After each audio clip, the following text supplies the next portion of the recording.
رسول اللہ صلی اللہ علیہ وسلم نے ارشاد فرمایا، جنت میں آدمی کا درجہ بلند کر دیا جاتا ہے۔ وہ کہتا ہے میرا درجہ کیسے بلند ہو گیا، میرے عمل تو اتنے نہ تھے۔ اس کو جواب دیا جائے گا، تیرے لیے تیری اولاد کی دعائیں مغفرت کرنے کی وجہ سے۔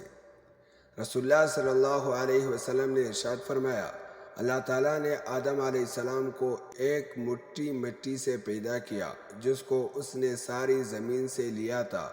چنانچہ آدم کی اولاد اپنی مٹی کی مناسبت سے مختلف رنگ کی ہے، کوئی سفید، کوئی سرخ، کوئی کالا اور کوئی ان کے درمیان، کوئی نرم خو تو کوئی درشت خو، سخت گیر، کوئی خبیث تو کوئی پاک باز۔ رسول اللہ صلی اللہ علیہ وسلم نے ارشاد فرمایا، لوگو اللہ کے حضور توبہ کرو، کیونکہ میں دن میں 100 مرتبہ اللہ کے حضور توبہ کرتا ہوں۔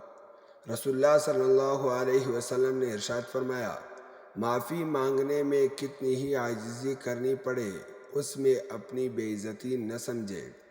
رسول اللہ صلی اللہ علیہ وسلم نے ارشاد فرمایا، جو یہ چاہے کہ لوگ اس کے سامنے باادب کھڑے ہوں تو وہ اپنا ٹھکانہ جہنم کو بنا لے۔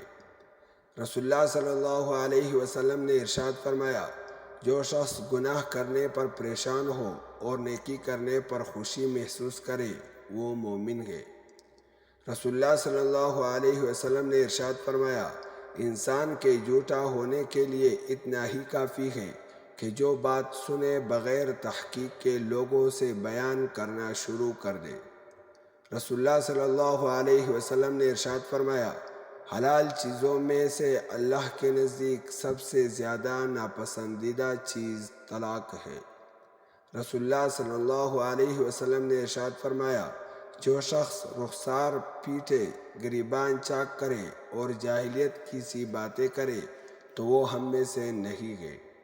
رسول اللہ صلی اللہ علیہ وسلم نے ارشاد فرمایا، صرف 3 جگہ جھوٹ بولنا جائز ہے، آدمی کا اپنی بیوی کو خوش کرنے کے لیے جھوٹ بولنا، لڑائی میں جھوٹ بولنا اور لوگوں کے درمیان صلح کرانے کے لیے جھوٹ بولنا۔